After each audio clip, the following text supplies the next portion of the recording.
A professora Sula de Camargo, ela trabalha com esse tema, né, que é o tema das prescrições, da fitoterapia, faz parte de algumas comissões representando o CRN, né, comissões do CFN para discutir essas e outras questões. Eu formulei uma solicitação ao CRN3, ao Conselho Regional de Nutricionistas da Terceira Região, que nos indicasse alguém para falar sobre o tema para os nossos alunos, que é um tema recorrente, é uma dúvida, né, que o pessoal sempre tem, e houve modificação agora, né, com uma nova resolução do Conselho, e eu já havia assistido a professora Sula numa live que o próprio CRN fez, e o pessoal do CRN, então, indicou o nome dela, ela gentilmente aceitou participar, né, a gente combinou aí, ainda bem que deu certo de fazer agora, junto com o nosso simpósio, e ela está aqui para trazer a palavra de uma profissional experiente na área, com conhecimento na área, e representando o Conselho Regional da Terceira Região para falar para os nossos alunos e para os nossos convidados. Obrigada, Sula. Obrigada, eu que agradeço. Bom, então, eu acho que as dúvidas ficam no final, né? Eu vou fazendo a abordagem, né? Sim, sim. Tá. As dúvidas a gente conversa no finalzinho. Tá bom. Então, se tiver alguma coisa que não ficar claro, depois vocês me questionem. Então, vamos lá. Vamos tentar trazer um pouco aí da legislação, tanto de suplementos quanto de fitoterapia. A gente colocou no tema fitoterápico, mas a gente vai ver que a nossa resolução, ela abrange, além, né, do fitoterápico, outras possibilidades prescritivas também. Falando em resolução, eu acho que a mais nova, né, e vale a pena começar por ela, é a resolução do CFN, a 656 de 2020, saiu agora em junho, e é uma resolução que dispõe sobre a prescrição dietética pelo nutricionista de suplementos alimentares. Essa revogou a resolução CFN 390 de 2006, e acho que o ponto inicial aqui de partida é o termo, né, utilizado. Antes, a nossa resolução tratava como suplemento nutricional, e hoje a resolução propõe o termo suplemento alimentar. Exclusivamente porque a Anvisa, no novo marco regulatório em 2018, eles definiram essa nomenclatura. Então, o CFN, para seguir de uma forma linear, né, também com as resoluções, com as normativas vigentes da Anvisa, houve essa adaptação também na terminologia. Fica claro agora, nessa resolução de suplementos, que o nutricionista ele pode prescrever produtos tanto industrializados, ou aqueles que a gente chama também de acabados, mas pode prescrever produtos da manipulação. Antes isso não era claro na nossa resolução. E lá no primeiro artigo, no parágrafo 2º, a gente tem isso bem claro, né? Exposto que o nutricionista pode sim prescrever produtos da manipulação, além dos industrializados. E em relação à via de administração, na 390, a gente só tinha informação que era exclusivamente por via oral. Hoje, há uma ampliação, né, um detalhamento maior também do que está contemplado aí nessa via oral, e temos a possibilidade de prescrever suplementos alimentares também por via sublingual. E além da sublingual, na mucosa da boca, então a parte interna da boca, a parte úmida, né? E antes nós não tínhamos essa possibilidade, foram 2 avanços aí, tanto produtos para mucosa, quanto por via sublingual. E fica claro que o nutricionista não pode prescrever por via anorretal, essa é uma dúvida muito frequente dos profissionais, né? Por exemplo, para tratamento de hemorroidas, se o nutricionista poderia prescrever uma pomada, um creme para uso tópico, né, na região anal ou mesmo por via retal, e fica bem explícito que essa não é uma possibilidade. Então, esse é um avanço também, né, nessa resolução, a clareza dessas possibilidades. E eu deixei para segundo plano, mas é o ponto principal da resolução, que é o artigo 1º, parágrafo 1º, que vai delimitar o que o nutricionista pode prescrever e o que se entende por suplementos alimentares nessa nova resolução. Então, a gente tem ali o primeiro item, né, considerado aí nessa categoria de suplementos alimentares, os nutrientes. Nutrientes a gente já podia prescrever, deixei aqui, né, os nutrientes, carboidrato, proteína, aminoácido, lipídio, ácido graxo, vitaminas, minerais e fibras alimentares.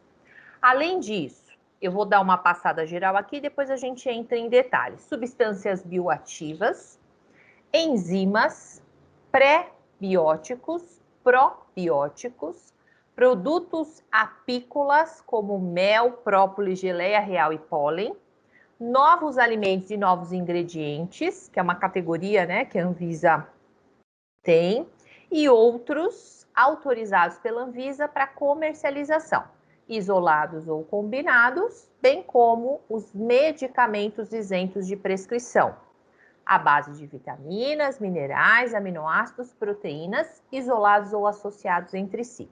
Então, vamos ver alguns detalhamentos.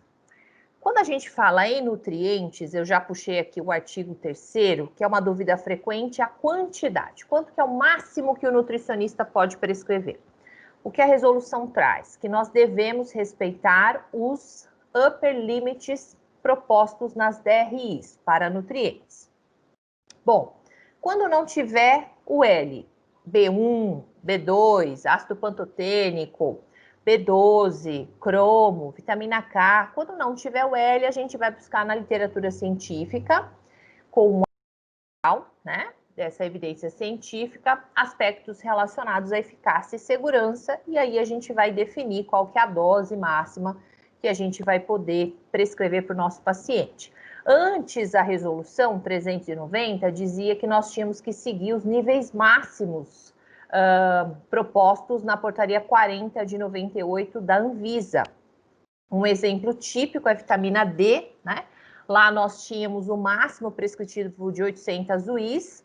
Com a instrução normativa 28 de 2018, esse nível máximo passou para 2.000 UIs, e agora a Upper Limit propõe um máximo de 4.000 UIs, né? Dependendo ali da faixa etária.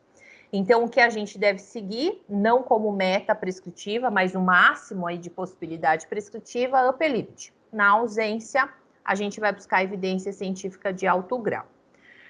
Na nossa resolução, também agora fica claro que o nutricionista pode definir qual é a forma química que ele pretende prescrever.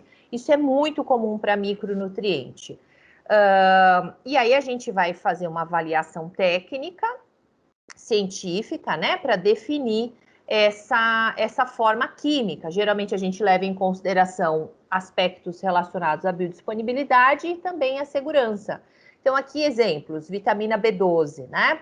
Então, a gente tem no mercado metilcobalamina, hidroxicobalamina, adenosilcobalamina, cianocobalamina, entre outras.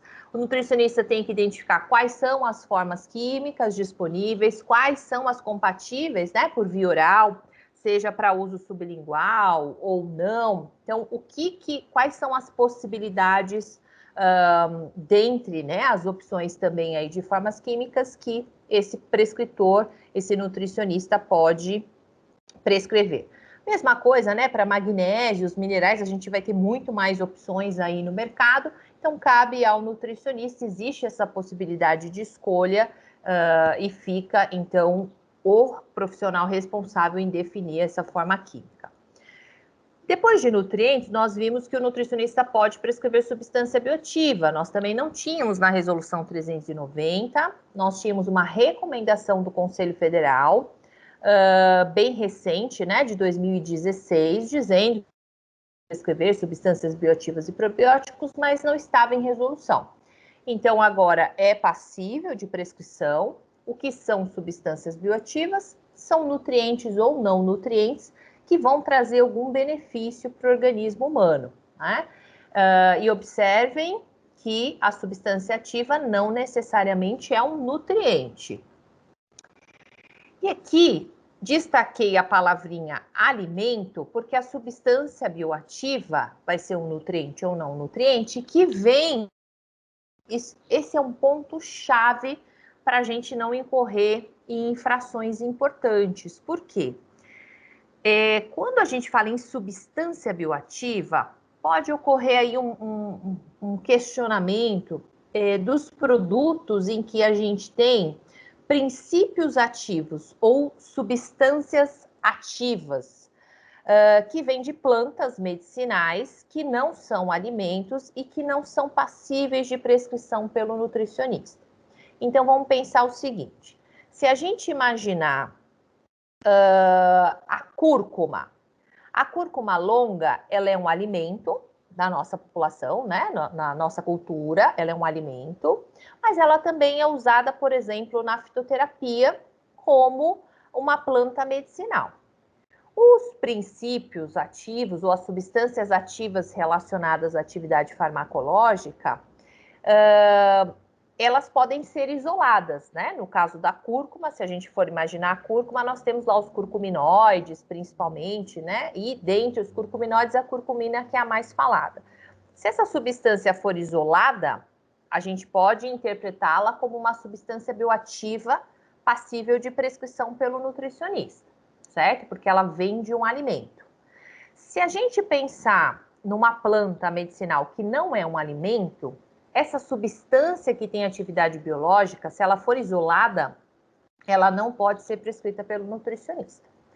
Nem se tiver título de especialista em fitoterapia, porque a fitoterapia não permite o uso de substâncias isoladas, ativas isoladas. Então, a principal diferença entre a substância bioativa ou o princípio ativo é que a substância bioativa vai vir de um alimento. Tá? Então, esse é o ponto principal. Do ponto de vista teórico, a gente pode prescrever uma infinidade de substâncias bioativas.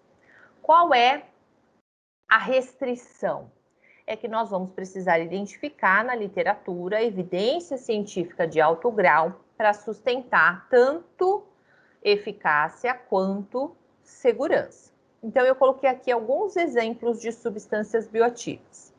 Epigalocatequina 3-galato, que é famosa, né? Uma das catequinas principais do chá verde. A quercetina, que pode vir da cebola, da maçã, outros alimentos. A rutina, isoflavona e assim por diante. Do ponto de vista teórico, todas essas substâncias são extraídas de algum alimento. Entretanto, para prescrevê-las, a nossa resolução é clara, né? A gente precisa de evidência científica de alto grau para sustentar tanto eficácia quanto segurança. A Anvisa, na Instrução Normativa número 28 de 2018, ela estabelece uma lista positiva de substâncias bioativas. Ela não trata só substâncias bioativas, ela trata também de nutrientes e outras substâncias. Mas eu vou puxar o gancho aqui para substâncias bioativas. Então, nós temos 14 elencadas na lista positiva da Anvisa, nessa instrução normativa: cafeína, coenzima Q10, fitoesterol, alguns carotenoides, alicina, compostos fenólicos da própolis, 10-HDA, da geleia real, rutina, ácido clorogênico, proantocianidina e fosfatidilcerina. E uma pergunta frequente é: nós só podemos prescrever essas 14 substâncias bioativas que estão na IN 28? E a resposta é não, né? Nós podemos prescrever qualquer substância bioativa. Se ela vier de um alimento, nós podemos prescrever. Porém, nós temos que ter o respaldo científico para sustentar essa prescrição. E o respaldo científico é posto na resolução que essa evidência precisa ter alto grau, tá? Então, vamos lembrar disso. E o limite máximo de prescrição? Não tem o L, né, para substâncias bioativas. Então, nesse caso, a gente vai utilizar a literatura científica para definir o máximo de dose que nós podemos prescrever. Mas vamos lembrar que vão ser exceções, né, essas doses mais altas. Geralmente, para a maior parte dos casos, a gente vai usar doses mais moderadas. Bom, seguindo ali, né, aquele artigo 1º, parágrafo 1º, a gente tem as enzimas, que também não estava na RDC 390, né, não estavam lá. Os probióticos, que também não estavam. e os pré-bióticos já estavam, né? Alguns tipos de fibras com atividade pré-biótica. Produtos apícolas, observem que a gente não tem apitoxina. A apitoxina é um veneno da abelha, né? Também vendido para consumo via oral, como alimento ou como suplemento alimentar. A apitoxina não foi regulamentado para prescrição pelo nutricionista. Então, dentre os produtos apícolas, a gente tem o mel, a própolis ou própolis, né? Geleia real e pólen. Fiz um destaque em própolis porque geralmente as pessoas entendem, né, que o própolis faz parte da fitoterapia e na verdade não, ele não é um produto da fitoterapia. E mesmo que ele seja comercializado em forma de tintura, de extrato, de pó, é passível de prescrição pelo nutricionista sem título de especialista em fitoterapia. Observem na segunda linha lá em cima que a gente tem os probióticos e os pré-bióticos. Nós não temos regulamentação para paraprobiótico e para pós-bióticos. Tá? É uma prescrição relativamente comum de paraprobiótico e pós-biótico, mas a gente não tem isso regulamentado. Falando em enzimas e probióticos, a resolução traz um detalhamento em relação à forma de prescrição. Então, nós precisamos prescrever enzimas em atividade enzimática em unidades e os probióticos em unidades formadoras de colônia. Para probiótico, isso é mais comum, né? A gente já está mais acostumado a prescrever em unidade formadora de colônia. Para enzima, a gente tem ainda um certo costume de prescrever em miligramas. Só que se a gente prescreve em miligramas, tanto probiótico quanto enzima, nós podemos ter alguns problemas importantes, né? Não alcançar eficácia, aumentar risco de efeito adverso, expor o paciente, né, a um produto que ele não sabe nem o que tem lá dentro efetivamente. Então, vamos pensar um pouquinho, se a gente prescrever miligrama, qual que vai ser o impacto disso, né? Como que a gente pode refletir sobre a importância de prescrever em unidade e não em miligramas. Então, vamos lá. Eu trouxe um exemplo para alfa-amilase. Só de olhar essa tabela, a gente já vê que é algo complicado, né? Assim, complicado se você não é da área, mostra que a gente precisa se aprofundar antes de sair prescrevendo. Então, vamos dar uma olhadinha aqui. Para alfa-amilase, a gente tem uma forma de expressar a atividade enzimática de acordo com a farmacopeia americana, né, que está abreviada como USP, mas não é da Universidade de São Paulo, é a farmacopeia americana. Farmacopeia é um documento nacional, né, geralmente cada país vai ter a sua farmacopeia, é um código nacional em que os farmacêuticos precisam seguir aquelas regras, né, e a indústria também, dependendo do nicho, precisa seguir algumas referências dessa farmacopeia. Então, a gente tem uma forma ali de expressar a atividade enzimática conforme as recomendações da farmacopeia americana. Muito bem. Na linha de baixo, a gente tem uma outra opção, que é seguir o registro dessa atividade enzimática de alfa-amilase pela farmacopeia europeia. E assim por diante, cada um com a sua sigla, né, mostrando aí que faz referência a uma referência, a uma indicação, né, seja por uma farmacopeia ou um código oficial de algum país. Por exemplo, o Food Chemical Codex, que é o FCC. Então, aqui a gente tem alguns exemplos de como a gente expressa a atividade enzimática da alfa-amilase. Aqui, o que a gente já pode tirar de conclusão? Que são formas diferentes de expressar a atividade da alfa-amilase. Algumas têm até uma equivalência, mas não são todas, né? Mas a gente vê que existe uma diversidade importante aí no mercado. E aí eu vou trazer mais uma abordagem aqui para a gente refletir. Além dessa diferença em tipos de expressar a unidade da atividade da alfa-amilase, a gente vai encontrar produtos diferentes no mercado. Então, eu trouxe aqui uma simulação de uma farmácia de manipulação. Quando a gente prescreve enzima, aqui a gente está simulando o raciocínio com a alfa-amilase, temos ali o produto A. O produto que a farmácia tem, uma determinada farmácia, tem uma atividade enzimática de 30.000 SKBs, que é uma forma, né? Aqui, ó, a penúltima linha da tabela é uma forma de expressar essa atividade alfa-amilase por grama. Então, são 30.000 unidades SKB por grama. Um produto B, que pode estar na mesma farmácia ou não, né, tem uma atividade enzimática de 40.000 unidades SKB por grama. O produto C tem uma atividade enzimática de 2.000 unidades FAO por grama. Opa! Só de bater o olho a gente já vê que são formas bem diferentes, né, de expressar essa atividade enzimática. E a quantidade por grama também é diferente entre esses produtos.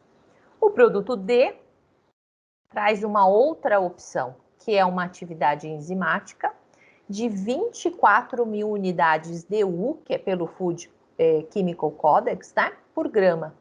Ou seja, se eu prescrevo, entrego um receituário para o meu paciente com 100 miligramas de uma enzima alfa-amilase, acho que aqui fica fácil de perceber que a gente não sabe o que vai chegar para o paciente.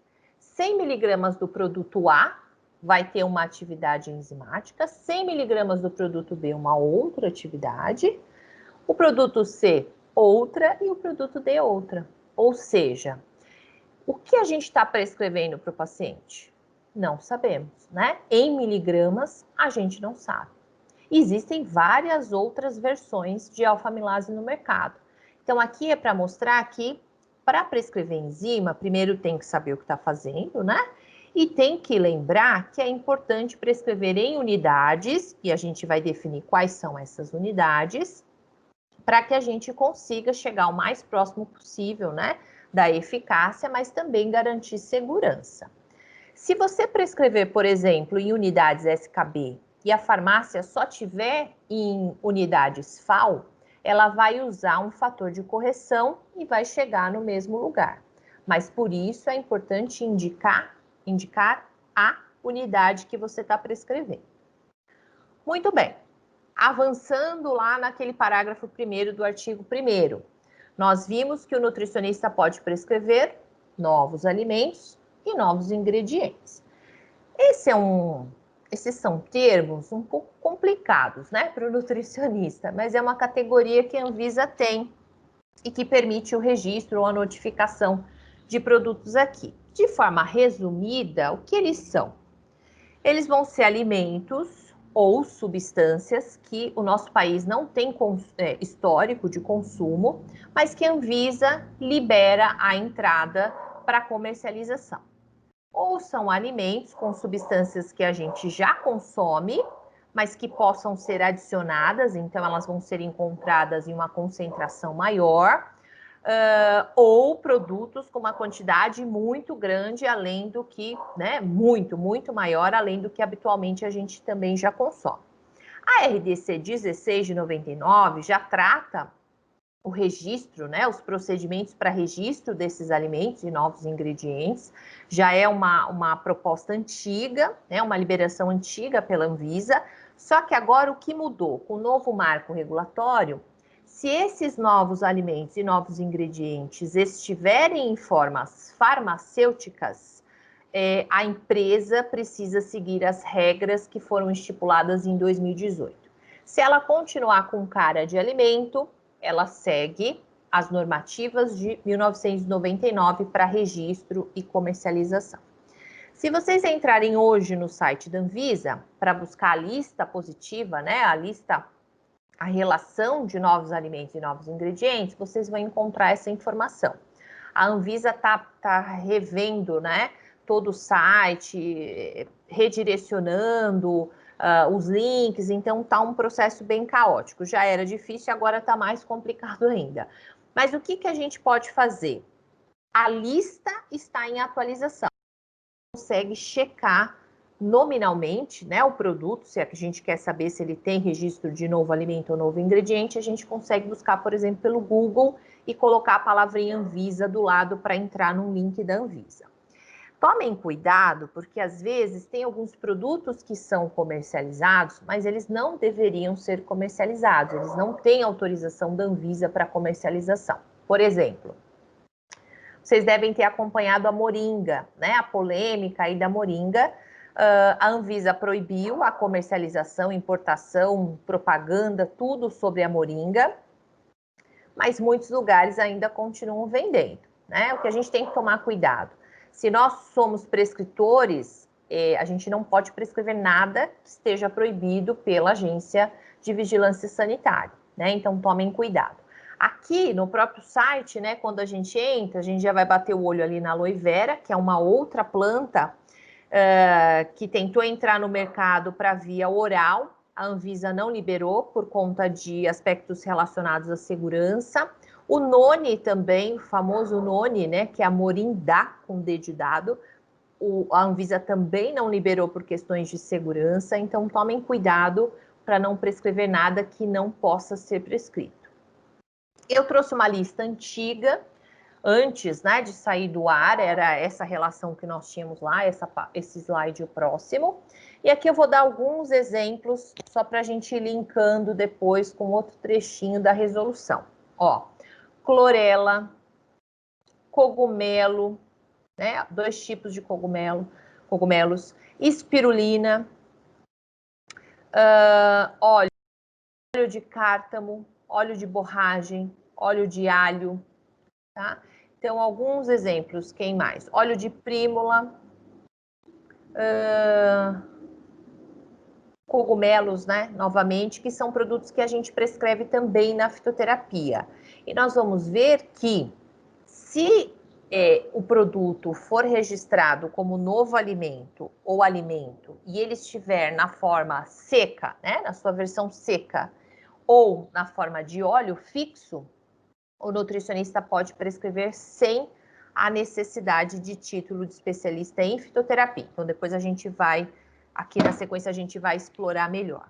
Onde tem essa informação na resolução? Na verdade, ela está em um considerando, porque a resolução chama atenção para o nutricionista tomar muito cuidado na prescrição de derivado vegetal. Derivado vegetal a gente usa na fitoterapia, mas muitas empresas colocam no mercado como suplemento ou alimento. E sempre foi uma dúvida, mas ele está registrado como suplemento. Eu não posso prescrever como suplemento? E agora a resposta é não. Se ele for um derivado vegetal, você tem que seguir a regra da legislação de fitoterapia. O que é um derivado vegetal? Vamos pensar aqui em alguns exemplos. Então, o próprio nome já diz, né? Vai derivar de um vegetal. Então, a gente tem as tinturas vegetais, os extratos fluidos, extratos secos, a gente tem extratos padronizados, nós temos extratos, por exemplo, RDDs, né? Droga vegetal, derivado vegetal, 5:1, 3:1, 20:1 e assim por diante. Então, esses produtos são derivados vegetais. O que a nossa resolução diz? Nós temos 2 situações que o nutricionista pode prescrever sem título de especialista em fitoterapia, que são drogas vegetais e óleos fixos em forma farmacêutica. Então, vamos resgatar um pouquinho aqui dos conceitos. Droga vegetal, de uma maneira simplificada, é a planta seca, ou uma parte dela, por exemplo, Camellia sinensis, que é a planta que dá origem para o chá verde, não só, né, mas dá origem ao chá verde. A folha é a parte utilizada, tem atividade biológica, né, tem substâncias que vão ter atividade biológica. Então, a planta inteira ou a folha seca é chamada de droga vegetal. Então, esse é um exemplo. Né? Se ela tiver farmacêutica, o que é forma farmacêutica? É como esse produto vai ser apresentado ali para o nosso paciente. Então, se é uma cápsula, se é um comprimido, se é um sachê, se é um spray, etc. E óleo fixo, o que é óleo fixo? é um óleo que não é volátil. Então, vamos pensar em exemplos típicos na alimentação de óleo fixo. Óleo de soja, óleo de canola, óleo de milho, etc. São óleos fixos, eles não são voláteis, né? E aí, o que a nossa resolução, então, diz? Ó, nutricionista, se você quiser prescrever droga vegetal ou óleo fixo em forma farmacêutica, desde que eles sejam suplementos, alimentos ou novos alimentos, ok. Você pode prescrever sem título de especialista em fitoterapia. Então, vamos ver aqui alguns exemplos. À esquerda, de drogas vegetais. Cranberry. O fruto, né, a frutinha, ela pode ser comercializada seca, então é uma parte da planta que está seca, é uma droga vegetal. Pode ser em sachê, pode ser em cápsula, são exemplos de formas farmacêuticas. E o cranberry é alimento, é comida, né? A gente come o cranberry. Sendo assim, podemos prescrever sem título de especialista em fitoterapia. Só tomem cuidado que uma coisa é poder, né? Outra coisa é, será que é conveniente? Com qual finalidade eu vou prescrever um fruto seco de cranberry? Né? Uma vez que a gente sabe que, se você for pensar, por exemplo, né, em redução de reincidência de infecção de trato urinário, apesar que isso também é bem polêmico, né, se o nutricionista deve prescrever com essa finalidade ou não, mas vamos pensar nessa finalidade. A gente sabe que precisa ter uma concentração X de proantocianidinas específicas, né, que vão poder diminuir a adesão lá da Escherichia coli no sistema urinário, geniturinário. Bom, da forma que ele está sendo comercializado, a gente não tem garantia dessa concentração. Agora, se eu estou prescrevendo para aumentar a diversidade de agentes antioxidantes, né, diversificar a alimentação, né, o plano ali que eu estou montando para o meu paciente, ok. Então, a gente tem que avaliar com cautela se vale a pena, apesar da gente poder, né, se vale a pena qualquer objetivo. Mirtilo, a mesma coisa, cogumelo, alho, cúrcuma e assim por diante. São todos exemplos de plantas medicinais, mas que também são consideradas alimentos e que podem ser prescritas aí em formas farmacêuticas, título de especialista em fitoterapia. Vou colocar aqui mais 2 exemplos que eu não coloquei. Espirulina e clorela, que são muito prescritas em forma farmacêutica. Como elas entram na regra de novo alimento, também podem ser prescritas sem título de especialista. Óleos fixos, olha os óleos que eu mencionei lá atrás. Óleo de cártamo, borragem, alho, groselha negra, são exemplos de registros de novos alimentos. São óleos fixos e com essa resolução a gente consegue prescrever sem título de especialista em fitoterapia. E por quê? Né? Por que foram liberadas essas possibilidades? Porque eles são alimentos. A gente prescreve na fitoterapia, mas eles são alimentos e precisam ser tratados dessa forma, tá? Agora, o que for diferente, né? Se for um outro tipo, se for um derivado vegetal diferente, por exemplo, do óleo fixo, aí a gente não vai poder seguir essa regra. Nós temos que seguir a regra da fitoterapia. Bom, avançando lá naquele parágrafo primeiro, nós temos outros autorizados pela Anvisa para comercialização, que vão ser produtos que a gente vai encontrar na farmácia de manipulação, e os MIPs aparecem bem no finalzinho desse parágrafo primeiro, que são os medicamentos isentos de prescrição médica. Cuidado, né? Tem um monte de coisa que é isenta de prescrição médica, de pirona, de meticona, anti-inflamatório não esteroidal, tem um monte de MIP no mercado. Qual é o MIP que o nutricionista pode prescrever? Ó, observem, são os MIPs de vitaminas, minerais, aminoácidos, proteínas isoladas ou associadas entre si, só. Nenhum outro MIP, a não ser lá na fitoterapia, né, que a gente vai ver, mas nenhum outro MIP é passível de prescrição pelo nutricionista. Exemplo típico, trouxe aqui o Gerovital, que é um exemplo, né? É um composto vitamínico, polivitamínico e polimineral, que tem ginseng. É muito comum associação com ginseng, com ginkgo biloba, né?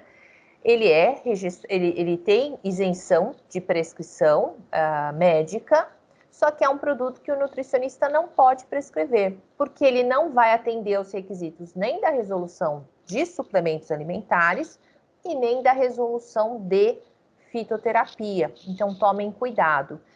E por que que aqui, né, a gente saberia, como que nós saberíamos que nós não poderíamos prescrever, por exemplo, o Gero Vital?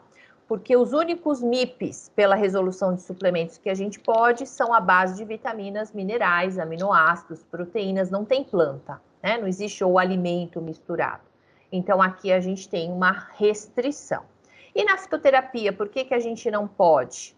Porque na fitoterapia, a planta não pode estar misturado com nenhum outro composto, mesmo que ele seja de origem vegetal, tá? Então, a gente vai chegar lá.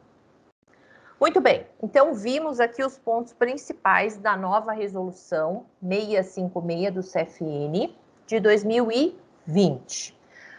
Observamos que existe uma ampliação grande, né, de possibilidades prescritivas, mas a resolução também traz alguns balizadores, né, dessa prescrição, e a gente precisa ter o cuidado de ler, reler essa resolução e fazer ali as nossas anotações com o registro das principais informações para a gente não incorrer em nenhum erro prescritivo. Aqui eu não estou nem abordando o código de ética e conduta, mas façam esse exercício. No último slide eu vou deixar um lembretezinho ali, mas suplementos alimentares e prescrição de fitoterápicos ou da fitoterapia de uma forma geral esbarram frequentemente nos dispositivos do Código de Ética e Conduta do nutricionista. Então, não esqueçam, né, que essa leitura é obrigatória, mas principalmente quando a gente vai pensar em prescrição, a gente tem que ter um cuidado ampliado. Muito bem, vamos lá para a fitoterapia, para as resoluções de fitoterapia. Primeiro, para quem não está acostumado, né, a fitoterapia é um tipo de terapia que usa aí as plantas medicinais como ferramenta, né, para tratamento de doenças. A fitoterapia não fica só em tratamento, ela também tem uma base que é de prevenção, de diagnóstico, mas principalmente na nutrição a gente acaba tendo esse olhar para terapêutica. Na fitoterapia, nós temos algumas possibilidades prescritivas. Então, nós temos os chás medicinais, que não são chás alimentos, né? Que podem, então, ser preparados na forma de infusão, decocção ou maceração. Pela Anvisa, seguindo ali literalmente o conceito, né, na 26 de 2014, RDC, chá medicinal é um termo usado para infusão, decocção e maceração a partir de droga vegetal, a partir da planta seca. Mas, no dia a dia, a gente chama de chá medicinal tanto o preparo com a planta seca, tanto com a planta fresca, ok? Mas conceitualmente, pela Anvisa, é só com a planta seca. Até porque a Anvisa só legisla, né, para essa comercialização de planta seca, para planta fresca não. E aí nós temos o MF, que é o medicamento fitoterápico, e temos os PTFs, que são os produtos tradicionais fitoterápicos. Os dois são medicamentos, os três, na verdade, porque ali na outra ponta do guarda-chuva, né, a preparação magistral é onde a gente faz a prescrição desses fitoterápicos, desses medicamentos que vão ser feitos lá, dispensados na farmácia de manipulação. Mas é a mesma coisa. Então, lembrar que medicamento fitoterápico, produto tradicional fitoterápico, a preparação magistral desses fitoterápicos são medicamentos.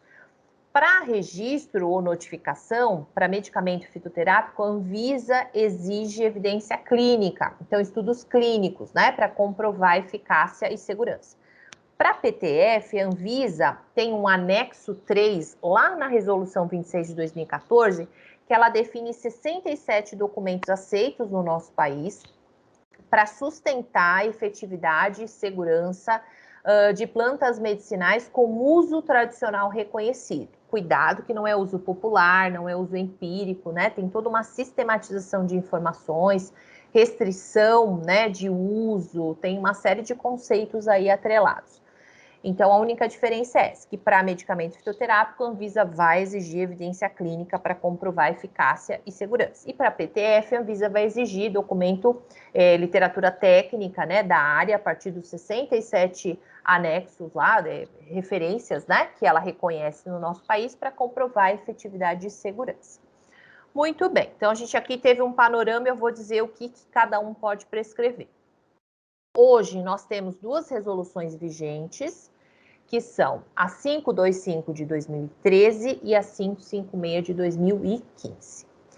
A 525, ela revogou a 402 de 2007. Essa 402 de 2007 foi um marco histórico para o nutricionista, que foi a primeira resolução que regulamentou a prática da fitoterapia. Fundamental, abriu muitos caminhos para o profissional e realmente teve um impacto muito grande na nossa prática clínica, no nosso atendimento, nas possibilidades, né? Uma ferramenta importante aí a mais na mão do nutricionista. E aí, em 2013, houve uma atualização e uma redefinição, né, de alguns aspectos. Mas aqui o artigo 2º foi mantido, né, que a fitoterapia ela é uma ferramenta para complementar a prescrição dietética, não se esqueçam disso. O objeto de trabalho do nutricionista é o alimento, nós somos nutricionistas, né, e o alimento é a relação ali com o ser humano. Então, lembrem-se disso, a fitoterapia ela é uma ferramenta, quando necessária, né, se necessária, que a gente pode lançar mão. Para prescrever qualquer produto ali da fitoterapia, o nutricionista tem que ter uma base muito forte aí, né, na evidência científica ou no uso tradicional reconhecido, tem um trecho da resolução que fala sobre isso. E a gente tem que conhecer muito bem, por quê? Porque ao prescrever, a gente pode comprometer a saúde desse paciente, né? Ou comprometer algum tratamento, ou trazer um malefício maior para esse indivíduo. Então, a nossa resolução deixa claro que nós temos que conhecer as contraindicações, orientar a melhor forma, né, do paciente fazer o consumo, associar com alimentos, outros medicamentos para minimizar efeitos colaterais, possíveis efeitos adversos, riscos de toxicidade. E a gente não pode esquecer que nós respondemos por 3 esferas, né? Esfera ética, civil e criminal. E existe aí hoje um cuidado ainda maior nessa relação com o paciente, porque como é uma relação que acaba esbarrando no Código de Defesa do Consumidor também, e alguns pacientes, quando se sentem lesados, eles também buscam, né, esses direitos atrelados a essa relação, a gente pode ter, inclusive, prejuízos financeiros importantes. Então, todo cuidado que já deve existir, né, para proteger a saúde desse indivíduo e também nos proteger enquanto profissionais, mas isso precisa ser redobrado, porque hoje existe uma judicialização muito grande, né, desses processos. Muito bem. Nutricionista não pode prescrever nenhum produto que exija a prescrição médica. Tomem muito cuidado, tá? E a resolução deixa claro quais são os itens que devem constar no nosso receituário. Vejam, dados do profissional, né? Precisam estar todos os dados do receituário muito legíveis, né? Óbvio isso, mas às vezes é necessário deixar mais, né, mais destacado. Nome do paciente, data da identificação ali do profissional e dados sobre a planta que está sendo prescrita. Então, vejam, item 1, item obrigatório, nomenclatura botânica. O nome popular, ele é opcional, mas a nomenclatura botânica é obrigatória. Por quê? Eu já volto aqui. Primeiro que é um código internacional, então essa mesma planta, Melissa officinalis é o nome dela aqui, é na Europa, é na Ásia, em qualquer lugar o nome oficial dela vai ser Melissa officinalis. Lípia alba, Cymbopogon citratus são exemplos de nomenclaturas botânicas. Só que quando a gente pensa em nome popular, dependendo da região do Brasil, todas elas são ervas cidreiras, né? Mas são plantas diferentes. Tem uma certa similaridade pelos conteúdos, né, de fitoquímicos, mas elas são plantas diferentes. Então, nunca façam a prescrição por nome popular. A nossa resolução diz isso. né? Nome vulgar, nome comum. A gente precisa prescrever por nomenclatura botânica. E existe uma regra também, né? Na descrição desse binômio, igual micro-organismo, primeira letrinha maiúscula do gênero e o restante, né? O epíteto todo minúsculo. Tem que estar em itálico, ou sublinhado, ou em negrito. Então, essa é a regra que nós precisamos seguir. Parte utilizada, por que parte utilizada como obrigatório? Porque a planta tem várias partes. E a gente pode ter uma parte da planta que tem uma relação mais estreita com o efeito terapêutico, e se a gente mistura outras partes, essa eficácia pode ser muito reduzida.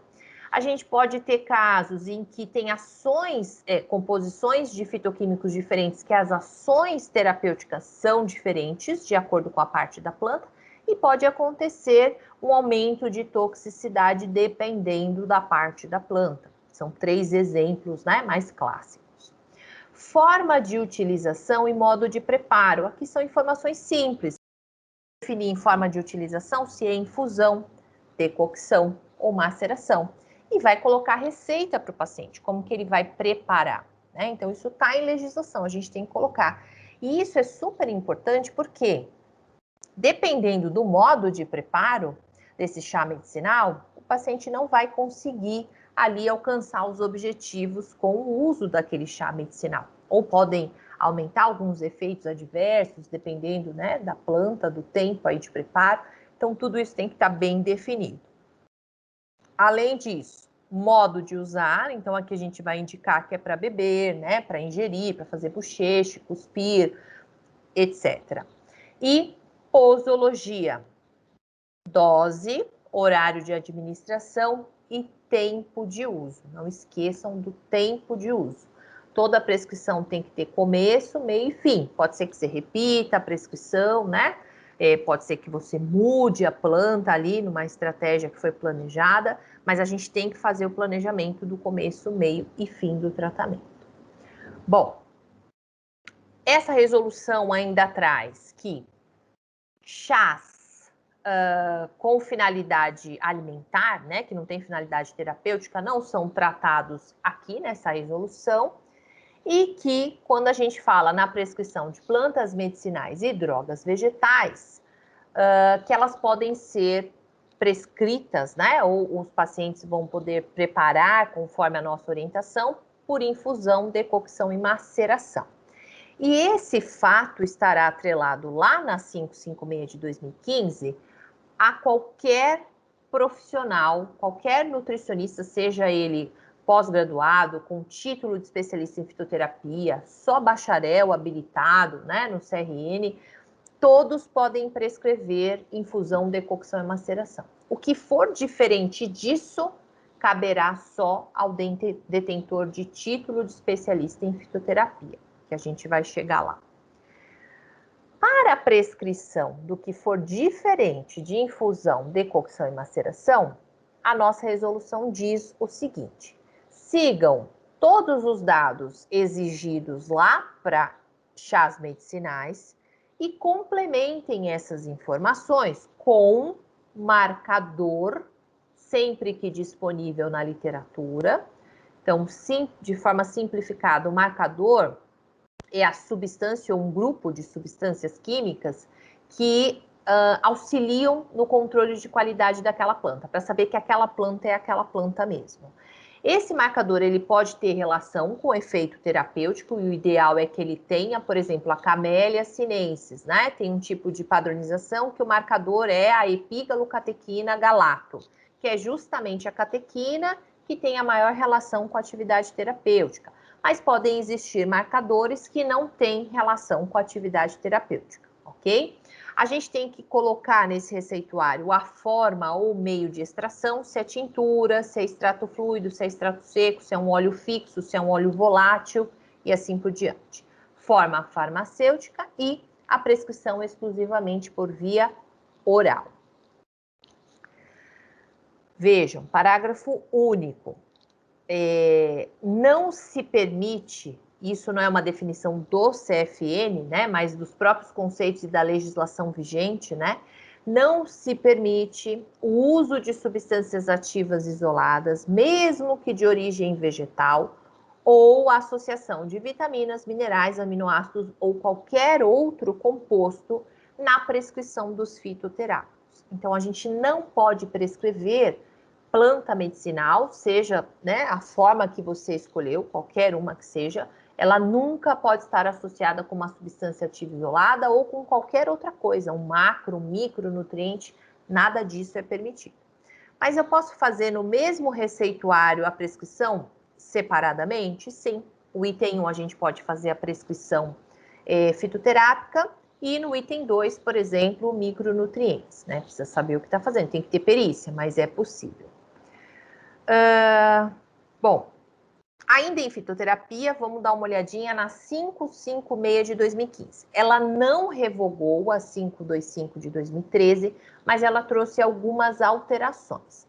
A alteração principal é de quem pode prescrever o quê? Na resolução 525 de 2013, a proposta era o que fosse diferente de chá medicinal, o nutricionista precisaria ter ou uma pós-graduação em fitoterapia ou o título de especialista em fitoterapia. O que a resolução CFN 556 de 2015 mudou, alterou? Não serve mais só a pós-graduação. A partir desta resolução, que passou a vigorar em maio de 2018, os nutricionistas precisam ter título de especialista em fitoterapia para prescrever tudo que for diferente de chá medicinal, tá? Então, tudo que for diferente de chá medicinal precisa ter título. Qual que é a única exceção prevista nessa resolução? Aqueles nutricionistas que na data da publicação dessa resolução já estavam fazendo uma pós-graduação ou tinham terminado. Eles apresentam esse certificado lá no CRN, né, que vai ser avaliado e, se tudo bem, se tiver tudo correto, né, dentro do que é proposto na resolução, o nutricionista pode prescrever fitoterapia de uma forma geral, né, não só chás medicinais. Então, essa é a principal mudança que a gente tem na 556. E aqui são alguns exemplos, né? O que é diferente de chá medicinal? Medicamento fitoterápico, produto tradicional fitoterápico, as preparações magistrais desses fitoterápicos, a droga vegetal em forma farmacêutica, droga vegetal, né, em forma farmacêutica, porque lá na forma de infusão, decocção e maceração não é forma farmacêutica. Tintura, extrato fluido, extrato seco, óleo, vamos pensar em óleo fixo. Então, aqui a gente já consegue fazer um link com a nova resolução de suplementos. Se aqui a 556 diz, ó, se você for prescrever droga vegetal e óleo fixo em forma farmacêutica, tem que ter título de especialista em fitoterapia. Porém, a resolução de suplementos, a nova resolução, diz que existem exceções. Se essa droga vegetal ou esse óleo fixo for alimento, novo ingrediente ou suplemento alimentar, você tem a prerrogativa de prescrever sem o título de especialista, mesmo que ela seja prescrita em forma farmacêutica, tá? Então, aqui, esse trechinho linka com a resolução de suplementos alimentares.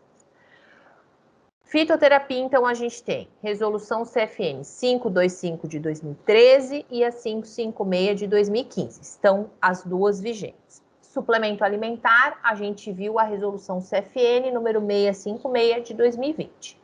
E eu não tratei aqui, mas não se esqueçam que a resolução CFN 599 de 2018 traz o Código de Ética e Conduta do Nutricionista. E existem muitas interfaces, tanto para prescrição, na prescrição de suplementos alimentares, quanto na prescrição de fitoterapia, tá? Então, não esqueçam. E fora que a nossa vida profissional toda tem que estar alinhada, né? Ancorada no nosso Código de Ética e Conduta. Tá conseguindo me ver, professora? Consigo, perfeitamente. Ah, então tá bom. O pessoal tá conseguindo me ver também ou não? Será? Eu estou te vendo, Valéria. Ah, então tá bom. Ótimo. Tá. Quanta informação! Muito, né? E resoluções são pesadas, né? Sim, bastante, bastante. E assim, aí eu fiquei pensando, eu falei, nossa senhora, a gente tem que ler, né, muito bem, a gente tem que pensar muito bem, porque é muito sério mesmo, e a gente, né, percebe, eu estava conversando aqui com a Maria Silvia, em relação a isso, né, as enxurradas de prescrições que nós temos hoje em dia. Muito. Muito preocupante isso, porque às vezes o profissional ele faz uma prescrição, ele faz, né, e às vezes não, né, não condiz muito com legislação e aí é perigoso, né? Muito, né? Perigoso para ele, perigoso para o paciente. E às vezes é tão automático, né, Valéria? As pessoas, ainda mais eles que vão sair da faculdade, a gente fica muito vulnerável às publicidades, né? Que são muito intensas. O nutricionista, não sei dizer hoje, mas pelo menos há uns 3, 4 anos passados, nós éramos os principais prescritores e o profissional de maior interesse, tanto pela indústria, né, dos suplementos, quanto pelas farmácias magistrais. Então, é um assédio tão grande, tão intenso, que se o profissional não souber lidar com isso, ele acaba caindo em algumas armadilhas, né? E essas armadilhas podem trazer consequências, né? Tanto do ponto de vista da ética, né?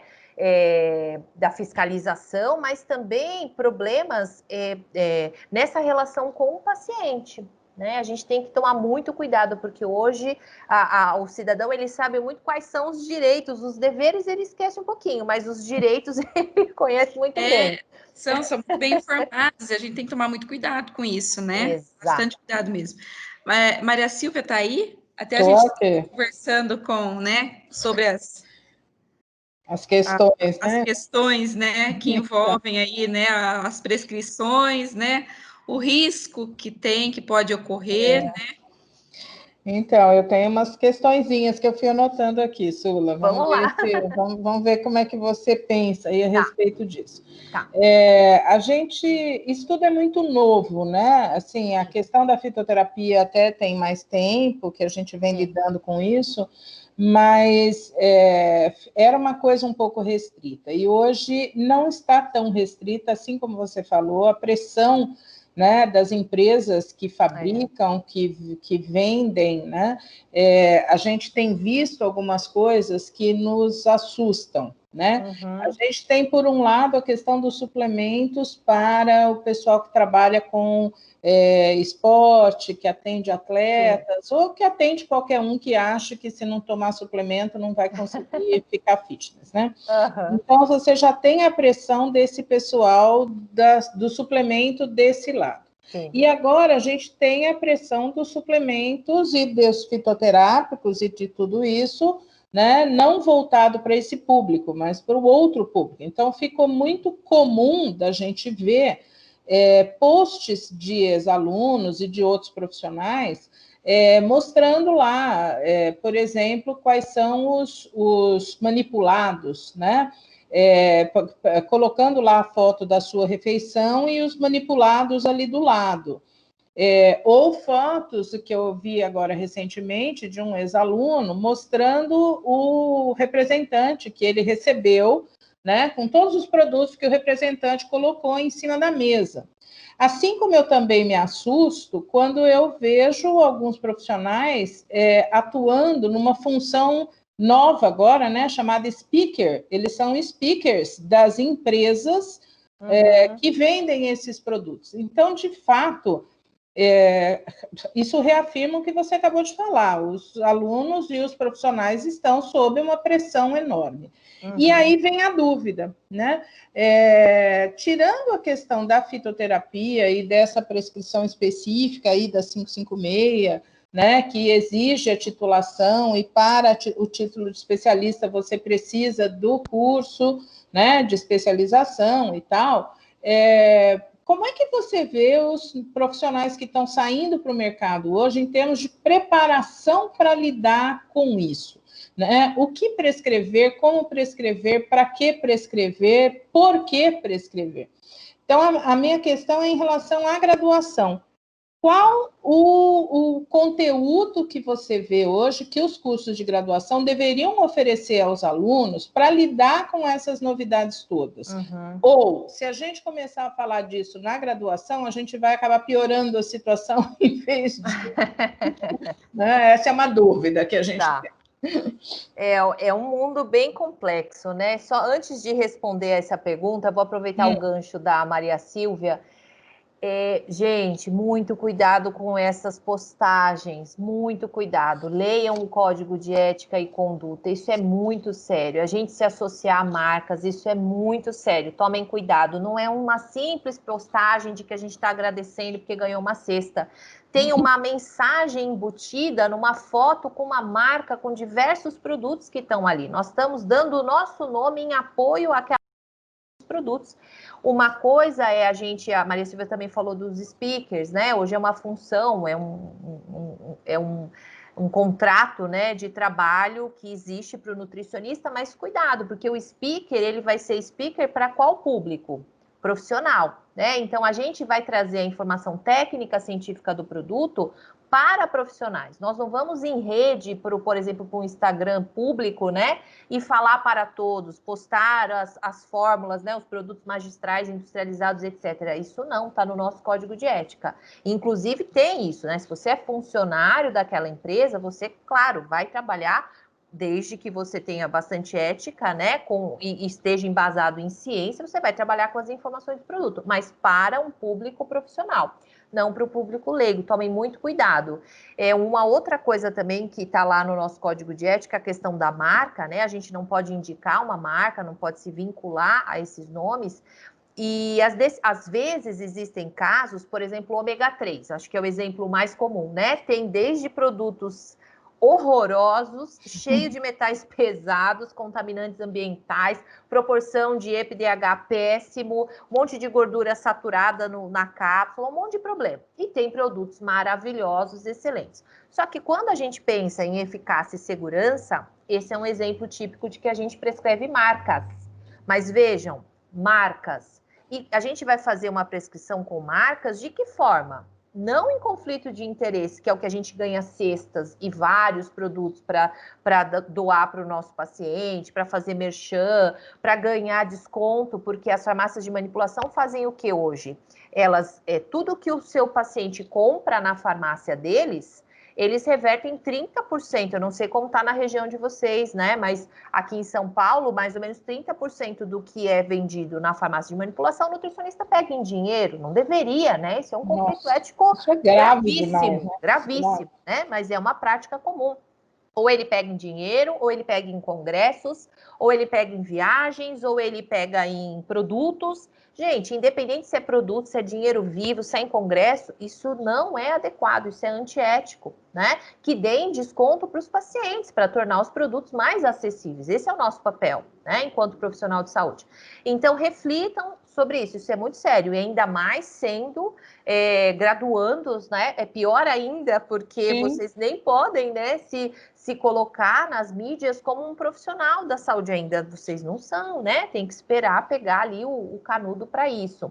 Agora, pensando em formação, eu tô fora da graduação há algum tempo, vocês me ajudem, mas assim, a graduação é um desafio, né? Formar um profissional generalista, sendo que o generalista hoje pega 150 milhões de áreas de atuação do nutricionista, porque antigamente a gente tinha lá nutrição clínica, unidade de alimentação, né? Saúde coletiva era uma coisinha mais restrita. Hoje, peguem a resolução 600 de 2018, tem muitos campos de atuação. Instituição de longa permanência para idosos, a infantil, né? A Valéria trabalha também com materno infantil, esporte, desenvolvimento de produtos, são milhões de coisas. Então, eu fico pensando, como dar conta de tudo isso, né, na graduação. E eu, na época que eu dava aula ainda em graduação, não se tinha formação em suplementos. Eu acho que não deve ter ainda, né, Valéria? Na carga horária, né? Suplementação. O que eu acho, e fitoterapia piorou, né? Algumas estão tentando pôr ali um pouquinho, mas é um desafio muito grande. O que eu acho, Silvia, que poderia estar um pouco mais alicerçado numa disciplina que já existe, não sei se em todas as faculdades, que é a farmácia, a disciplina de... não sei se chama farmácia ainda, né? Farmacologia, né? Farmacologia, exato. De farmacologia são as questões relacionadas, por exemplo, à farmacocinética e os mecanismos principais de farmacodinâmica. Por quê? Se isso tiver muito bem estruturado, a gente consegue fazer os links, os raciocínios clínicos, tanto com fitoterapia quanto com suplementos alimentares. E nas aulas de nutrição, eu acho que talvez trabalhar de uma forma um pouco mais intensa a questão dos fitoquímicos, né, dos metabólitos, principalmente os metabólitos secundários dos vegetais, que a gente vê em nutrição, mas trazer uma abordagem também um pouquinho mais ampliada para tentar pegar a fitoterapia, porque aí tendo essa base forte, o resto a gente estuda, né? Eu acho que fica um pouco mais fácil, mas eu sei que é difícil na graduação isso acontecer, porque são muitas coisas que precisam ser tratadas, né? E acho que hoje o perfil do profissional, ele sai fragilizado em relação à conduta, né? Ética. Isso é para tudo, né? O mundo tá assim, né? Então, eu acho que, assim, cada um tem que refletir muito bem. Eu sei que é muito chato. Quando eu era aluna, também eu falava, nossa, para que eu tenho que ter aula de deontologia? Para que é isso, né? Para que serve isso? Por que eu tenho que ficar estudando ética? Bom, é porque a sua vida inteira você vai ter que balizar suas condutas, né? Com a ética profissional.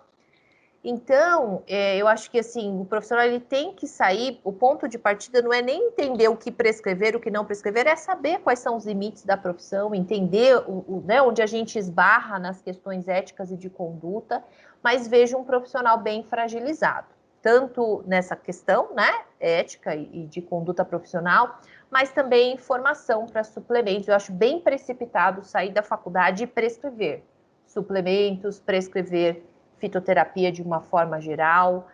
Agora a gente vai ter as práticas integrativas e complementares, né, que possivelmente sejam passíveis de prescrição, ainda está em discussão, mas é mais uma ferramenta. Mas para a gente usar uma ferramenta, a gente precisa se preparar, igual pegar, né, ali uma máquina super poderosa, mas se você não tem preparo para aquilo, não vai adiantar muito, né? O estrago pode ser muito maior.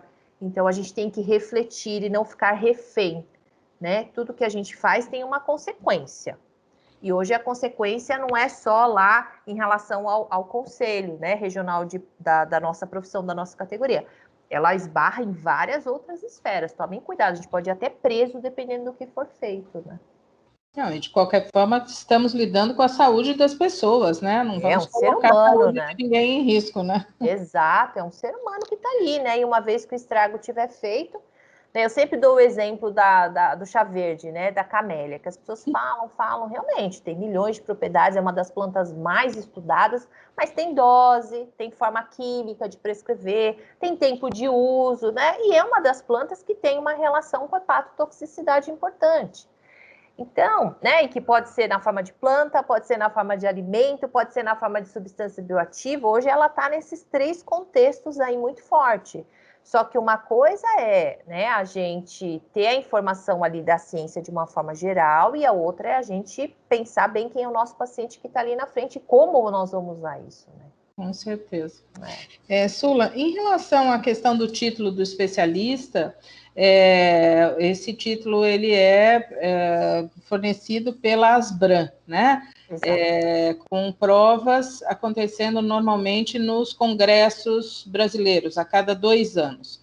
Né? Se você puder explicar um pouquinho isso, acho que é importante para os alunos entenderem, né? Tá. Como é que faz para se preparar para esse exame, né? Quem é que pode fazer?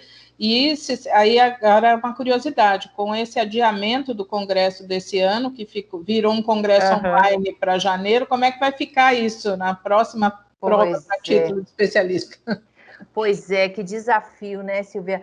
Bom, então é exatamente isso. Quem concede o título, né? O único que a nossa resolução aceita, né? Reconhece como fornecedora, né, do título de especialista em fitoterapia é a Asbram, Associação Brasileira de Nutrição. Hoje, não sei se vai ser mantido, mas o Asbram já estava, né, discutindo tirar a meritocracia, mas até então não foi publicado. Nós teríamos duas possibilidades. Meritocracia, juntando toda a documentação lá, chegando em 95 pontos, você consegue o título de especialista por meritocracia. Não tem que fazer prova, né? Mas isso vai servir para aqueles profissionais que trabalham com fitoterapia há muito tempo, que já tem, né, um tempo de clínica também há muito tempo, porque isso conta pontuação demais. Então, são os profissionais realmente que têm vivência clínica, né? E a outra possibilidade é por prova, tem que chegar em 70 pontos, né? 7 pontos ali da prova, para conseguir o título de especialista em fitoterapia. Oficialmente, as provas de título acontecem no CONBRAN, que é esse Congresso Brasileiro, né, de Nutrição da Asbram, só que a gente teve alguns processos fora, como tinha uma demanda reprimida importante, é um título diferente, precisa do título para prescrever, né? Então, ele acabou acontecendo fora. A Ruth, que é a presidente da Asbram, estava vendo como fazer, talvez online, depois eu não conversei mais com ela para saber se eles iam conseguir realmente fazer prova online, que eu acho um desafio maior ainda, né? Vamos ver como eles vão conseguir se organizar. E em relação à prova, esqueci de falar, mas só podem participar depois os candidatos com 2 anos de formação, então vocês ainda não vão conseguir, 2 anos de formação e pelo menos, se eu não me engano, 1 ano de clínica, seja esportiva, né, seja nutrição clínica, etc. Tem que clinicar. Só que eu vou trazer uma informação que está sendo revista a resolução. Não sei se a Silvia tem acompanhado, mas a resolução de fitoterapia ela está sendo revista. Então, provavelmente caia a necessidade de título de especialista, tá? Está sendo rediscutido, né? Não, eu estou acompanhando a das práticas integrativas, né? Eu tenho visto aí a questão das práticas integrativas, essa eu não sabia. Até por conta dessa de prática, Silvia, que a gente não vai exigir título de especialista para deixar alinhado, né? Aí também a de fito não vai se exigir. Porque a fito é prática integrativa, né? Exato. O Ministério considera. Exato, exato. É uma das 29 práticas integrativas. Então, para manter linear, vai se exigir um curso de pós-graduação em fitoterapia, mas que tenha pelo menos 200 horas de disciplinas em fito.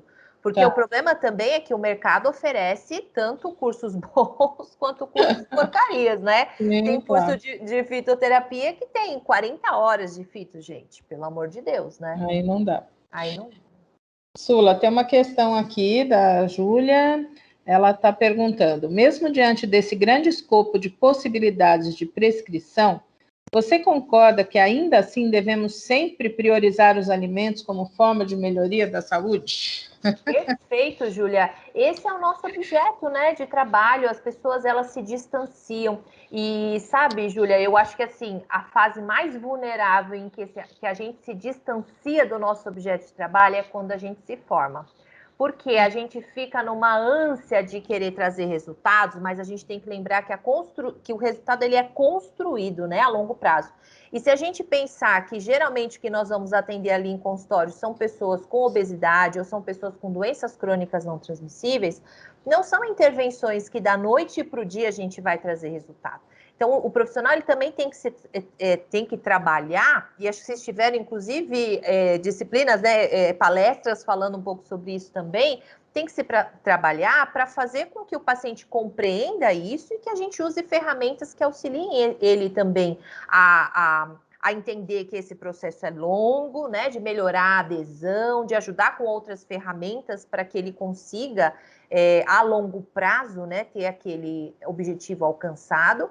Mas o nosso objeto de trabalho é o alimento, e essa é a melhor forma, tanto que os estudos científicos mostram que quando a gente isola, né, a substância bioativa, ou mesmo a fitoterapia, ela não tem, as evidências elas não têm o peso e o grau de recomendação para a fitoterapia que tem o alimento, dentro de um contexto de um padrão alimentar, né? Tirou da matriz biológica do alimento, né? O efeito não é mais o mesmo. Não é mais o mesmo. Perde a sinergia, todo né? O sinergismo, sinergia, né? Perdeu todo o sinergismo.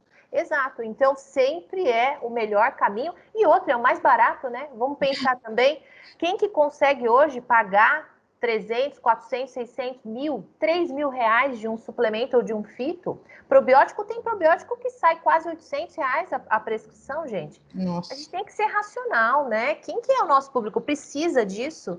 E outro, probiótico que você vai entrar agora, ele não vai se manter ali, né? Vivo por um tempo. Enquanto você não suplementar, enquanto está suplementando, ok, ele até consegue produzir alguns metabólitos, intervir, etc. Tirou, acabou. Então, não é sustentável. Tem que trabalhar com o quê? Com alimentação, para trazer diversidade microbiana, né? O quanto mais de bicho tiver lá, melhor, mais diversificado, né? Priorizar os bichos que a gente precisa. Não adianta, o probiótico pode ser uma intervenção ali, uma ferramenta pontual, mas o que vai sustentar uma microbiota adequada ali para o paciente, pensando do ponto de vista de saúde, de nutrição, é o alimento, né?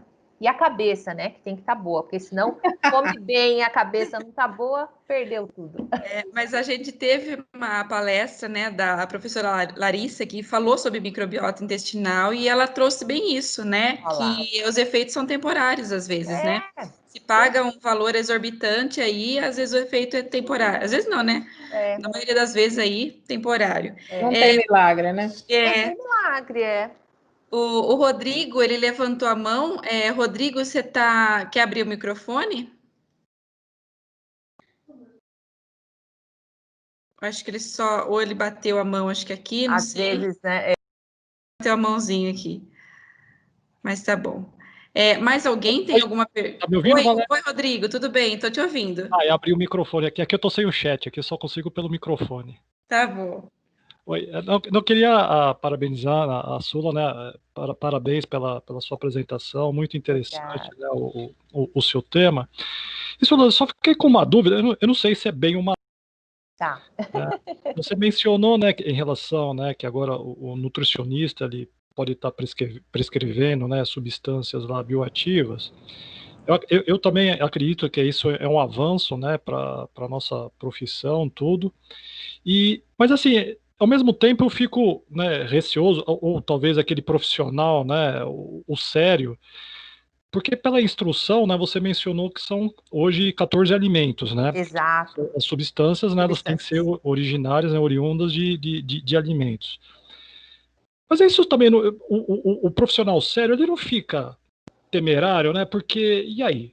É alimento, não é? Como que eu posso ter certeza se na hora de eu prescrever isso realmente vem de um alimento? Essa tabela, ela é atualizada constantemente, ela vai ser atualizada, porque eu ficaria com esse receio, né? Porque aí, e aí? É ou não é? Posso prescrever ou não posso? Como é que fica isso? Apesar de ser um avanço, né? Como que a gente se coloca nessa situação? Muito boa a sua pergunta, Rodrigo. Para a instrução normativa 28 de 2018, né, que lá eles tratam só os produtos industrializados. A Anvisa tem uma diferenciação muito ruim, né? O mercado industrializado ele é muito melhor regulado.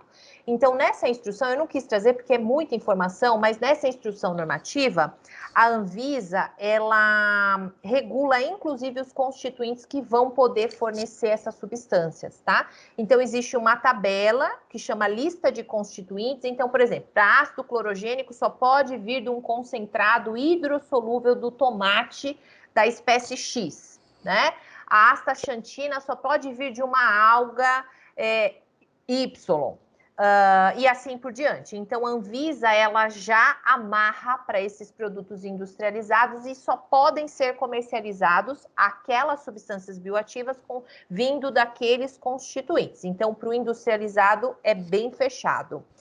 Existem exceções, a empresa pode solicitar a entrada no mercado de outros produtos, a Anvisa vai avaliar, não está naquela lista positiva, mas pode entrar para venda como suplemento, vai depender do parecer da Anvisa, tá? Essa lista periodicamente vai ser atualizada, é uma proposta, mas vamos lembrar, né, que estamos falando de Anvisa, então não é algo assim tão simples. O que a gente pode fazer é consultar o site, o registro desse produto para ter certeza que ele está regular. Essa sua pergunta, ela é essencial. A gente tem que tomar muito cuidado com o que a gente prescreve. E tomem cuidado, porque às vezes a Anvisa libera notas de proibições, né, de produtos que já não podem ser mais comercializados. Se você tem um receituário com o teu CRN ali assinado, isso é bem preocupante. Agora, Rodrigo, o que acontece? Essa instrução normativa só serve para o industrializado, mas a gente tem um mercado que é um mercado manipulado, que é um mercado gigantesco e que poucas regras tem. Nós temos uma RDC que é a 67 de 2007 e a 87 de 2018, que são regulamentações antiguíssimas que vão definir alguns parâmetros para a farmácia de manipulação, mas que não tem 1/20 do rigor que existe para os produtos industrializados, tá? Por isso que a gente tem que tomar muito cuidado também para trabalhar com manipulação. Tem que fazer visita técnica, tem que entender como que é o processo deles de controle de qualidade e cai nessa pergunta do Rodrigo. Para eu saber se aquela substância bioativa vem de um alimento, eu tenho que ter o laudo do produto. Só que aquela substância bioativa de alimento pode vir de fornecedores diferentes. E pode ser que tenham fornecedores que não obtêm aquela substância bioativa de um alimento. Pega de uma matriz mais barata, que pode ser uma planta que não é um alimento, né? Por via de regra, o nutricionista não vai sofrer, né, nenhuma punição por isso. Por quê? Porque ele tem o respaldo que ele prescreveu a substância bioativa, que existem produtos no mercado que são ali, né, fontes dessa substância que são os alimentos, mas que a farmácia, né, por um motivo comercial, dispensou ali para o paciente, talvez você nem saiba disso, mas dispensou para o paciente uma substância de uma outra matriz. Agora, se você é um profissional mais, né, cuidadoso, nesses casos em que você identifica que existem substâncias que vêm de matriz não alimentares, você pode prescrever as marcas, tá? Que é uma forma de se respaldar. Entretanto, tome muito cuidado, né? Como definir essas marcas, porque é o nosso CRN que está lá e a gente tem ali uma interface com código de ética e conduta. Tem que ser uma decisão exclusivamente técnica, né? Essa decisão de prescrever essas marcas é uma decisão técnica, ok? Não sei se eu respondi tudo, Rodrigo, senão você me questiona. Não, que é isso. Não, perfeito. Obrigado pela explicação, Sula. Obrigada pela pergunta. Ótimo. A Aline também tinha levantado a mãozinha. Aline, você está por aí? Tô sim, boa noite. Oi. Olá. Sula, obrigada pela palestra, adorei, Imagina. bastante conteúdo realmente para a gente explorar. E a minha questão é sobre as plantas alimentícias não convencionais, as punks. Tá. A gente pode receitar uma punk porque ela está meio aí no meio do caminho, né? Alimento, não é alimento, que ela está bem no meio do caminho. Como fica a prescrição nesse caso? Tá, ótima pergunta, Aline. Bom, as punks, elas não são regulamentadas, né? Apesar que eu acho punks, assim, um tema bem complexo, porque, assim, nós não vemos na faculdade. Não sei se a Valéria consegue colocar isso na grade, mas... Eu dou aula de Consegue? técnica dietética também, né? Consegue, Então, algumas coisinhas, algumas punks, né? Mais tradicionais aí, em que o consumo já está bem Estabelecido, estipulado, definido bastante, assim, a gente coloca. Mas tem algumas que me preocupam bastante. Pois é, eu acho esse terreno muito complicado, né, para o nutricionista, porque a gente, primeiro, não tem hábito, né, em comer, então o risco é maior, porque quando a gente está acostumado ali, a gente já consegue identificar alguns riscos, né, mais facilmente. Tem muitos problemas em relação à toxicidade, dependendo da forma de preparo, né, se não inativa um alcaloide, etc., é muito parecido com planta medicinal também. Pensando em legislação, nós podemos sim prescrever, porque eles são alimentos, né? Eles são alimentos, eles não são convencionais, mas eles são alimentos. Agora, o que a gente tem que ter bastante cuidado é de conhecer muito bem o que está sendo prescrito e qual a segurança, né, disso, porque as consequências vão recair sobre nós, né, os prescritores. Então, por legislação não tem regulamentação, mas ela entra numa classificação de alimento, o nutricionista pode prescrever alimento, mesmo que ele não seja convencional, que tem que só tomar cuidado se ele pode ser comercializado. Uma coisa é prescrever a punk lá né, da fazenda, do sítio, da feira orgânica. E outra coisa é prescrever essa punk comercializada em forma seca, porque ela vai ter que cair no registro de novos alimentos e novos ingredientes. E não é tudo que a Anvisa libera. Por quê? Porque não tem estudo de segurança para a maior parte dessas punks. Então, só tome cuidado nisso, Aline. Se for fresco, né, in natura, ok. Você pode prescrever. Não existe uma regulamentação específica para isso, mas é alimento. Agora, se cair na forma comercializada em forma farmacêutica, precisa seguir a resolução de novos alimentos e novos ingredientes, tá? Mas muito cuidado, hein, gente? Cautela máxima em punks. Deixa eu dar um palpite aqui sobre isso. Acabou de sair uma nova versão da tabela da TBCA, que tem algumas punks, né? Tá, o Ora Pronobis está lá, né? Que todo mundo dizia que a Ora Pronobis era riquíssima em proteínas, né? Tem que comer 1 quilo, né, Silvia? E aí a gente ia procurar e eu falava, meu Deus, onde é que eu acho a composição química da Ora Pronobis que nenhuma tabela tinha? Agora a TBCA, lá no site da USP, está com a Ora Pronobis e outras punks, né? Alimentos regionais. Isso é muito bom. Mas você viu, Silvia, que lá estão os mais comuns, né? Os mais tradicionais, os mais utilizados, que já têm um consumo estabelecido, tudo, né? São agora as punks que quase nem são punks mais, né? De tão falado. Proega, azedinha, né? Já é comum, tenho conhecido, né?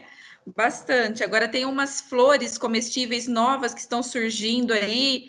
Aí eu começo a olhar assim, eu falo assim, e agora, né? O que será que tem ali? Não tem nenhum estudo de composição. Né? Aí a gente fica meio assim, a capuchinha, que já é conhecidíssima também, né? Agora tem algumas que eu fico também meio ressabiada, né? Igual a moringa, né? A moringa é um típico caso, né? Que tentaram colocar, até se prescreve como punk, né? E falam como falavam aí para a Ora Pronobis, né? Porque tem não sei quantas mil vezes mais de ferro, de cálcio, disso, daquilo. Aí você vai ver a composição, porque para moringa a gente até acha alguns estudos na fitoterapia, né? Então você consegue ver composição. E aí tem lá, para você conseguir ter tudo isso de vezes mais, né, que um outro alimento, por exemplo, referência à carne, né, em ferro, tem que comer, sei lá, quantos gramas por dia, impossível, né, vai ter uma diarreia terrível, um mal-estar gástrico. Aí, e outro que a gente pensa também é o oxalato, fitato. A biodisponibilidade. É que a Natália, não sei se a Natália está aqui, eu acho que a Natália não está aqui, a gente tem uma professora no curso, que é a Natália, ela é nutricionista e farmacêutica, né? Que legal. Então, inclusive no nosso curso a gente tem uma disciplina que é interação droga-nutriente e fitoterapia. Olha. Então, lá no finalzinho, ela dá, que é a farmacologia, ela traz os princípios da farmacologia, né? Até, né, Silvia, até a gente estava conversando sobre isso. Sim. E lá, né, no final, ela joga um pouco aí, né, da fitoterapia, uma leve introdução, né, sobre como se trata, para o aluno aí não sair às escuras, né? Também, né? Então a gente tem, né? E eu converso bastante com ela também a respeito disso. Até se ela tivesse aqui a discussão. Bacana, né? Mas acredito que ela esteja dando aula, né? Ela trabalha em outro hospital também, né? Ela não está. Mas a gente sempre fala sobre isso, né? Sobre esses compostos, né? Que pode, né, interferir aí, né, na absorção e até causar aí uma interação entre nutrientes, né? Então tem que tomar bastante cuidado mesmo, né? Mais alguém tem alguma pergunta? Senão a gente já vai encerrando por aqui. Posso fazer só mais uma? Aline, novamente. Vamos lá. A respeito dos chás, porque a gente escuta muito ainda que o nutricionista só poderia prescrever aquele chá que já vende de saquinho no mercado, né? No caso de você ter algum conhecimento ou leituras, enfim, a respeito de outras plantas que possam trazer benefícios. Então, com essa alteração da norma, poderia ser prescrita na forma de infusão, decocção e maceração. Isso mesmo, Aline. Na verdade, é fake news, viu? Como diz o presidente, fake news, que o nutricionista... Ai, falar do presidente agora essa hora é o fim da picada, né? Não, desculpa, gente. Vamos voltar. Ela tem digestão. Não, era uma piada de mau gosto. Bom, mas o nutricionista não precisa prescrever só os chazinhos de sachê, tá bom? De saquinhos, até pelo contrário, porque esses de saquinho não necessariamente têm a parte correta da planta, não necessariamente preserva, dependendo do processo produtivo, né, o extrativismo, etc., não preserva necessariamente os fitoquímicos que a gente precisa. Então, se você está prescrevendo com alguma finalidade terapêutica, o ideal é que você prescreva na forma de droga vegetal e esse paciente vai comprar em lojas especializadas. Isso também, Aline, precisa dar uma mapeada, tá? Vejam aí na região onde vocês forem trabalhar, ou se você já é nutricionista, tem que dar uma mapeada também em alguns produtos, porque a gente tem troca de planta de outra espécie no lugar, contaminação por metal pesado, por tudo que vocês possam imaginar, né? Tudo que pode acontecer no nosso mercado brasileiro acontece também no mercado das plantas, e até pior, né? Porque tem pouca fiscalização.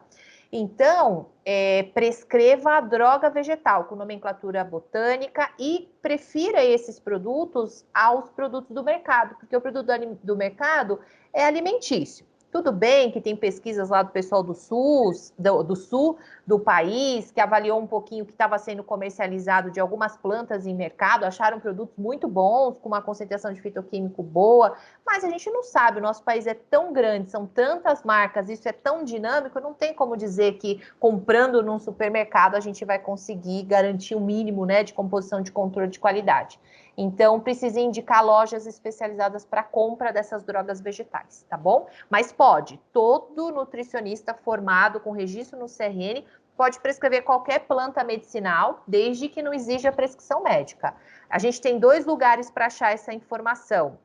Instrução Normativa número 2 de 2014 e o Memento Fitoterápico de 2016 da Farmacopeia Brasileira, que tem uma planta lá, que é o trevo vermelho, que não está na IN 2 de 2014. Então, bateu o olho ali, tem o nome da planta, Valeriana officinalis, ginkgo biloba, etc., que exige prescrição médica, mesmo na forma de chá medicinal, a gente não pode prescrever, tá? Fora isso, qualquer outra planta. Mas como você disse, estudando, né? Sabendo o que está prescrevendo, por quanto tempo, como. Tá ótimo, muito obrigada. Nada, obrigada pela pergunta. Acho que está fechado, né, Valéria, o microfone? Desculpa. Ai. Pronto. Bom, a gente vai ficando então por aqui, né? Vamos encerrando aí nossa última palestra do 19º Simpósio da Nutrição. Eu gostaria de parabenizar a professora Sula, muito obrigada, né? Fechou com chave de ouro, né? Fechamos aí com chave de ouro, né, Silvia? Bastante informação, conhecimento, assim, muito, né, direcionado, né, muito amplo, né, eu acho que abriu a mente aí, né, tanto de alunos quanto profissionais aqui presentes, a gente tem bastante alunos, bastante profissionais. Ah, que bacana. Né, legal, né? Bom, é isso, eu gostaria de agradecer, né, em nome do curso de nutrição aqui da Unicep, a presença, a disponibilidade, né, e o prazer conhecê-la, né? Muito obrigada mesmo. Prazer é meu, eu que agradeço. Obrigada pela acolhida, pelo carinho, pelo convite, né? E fico à disposição também, se surgirem dúvidas depois do conteúdo. A Silvia tem meu contato, a gente pode ir, né, esclarecendo aos pouquinhos aí. Fiquem à vontade também, fico à disposição. Obrigada. Muito obrigada, viu, Sula? Obrigada pela simpatia, pela disponibilidade, Imagina. pela objetividade, né? Por fechar com a gente de forma tão bonita o nosso evento. Foi muito legal. Tá aqui. Obrigada, viu? Obrigada. Então, vamos terminando por aqui. Muito obrigada, pessoal. Até mais. Tchau, tchau. Bom Obrigada aos descanso. participantes e até. Tchau, Até. Tchau, tchau.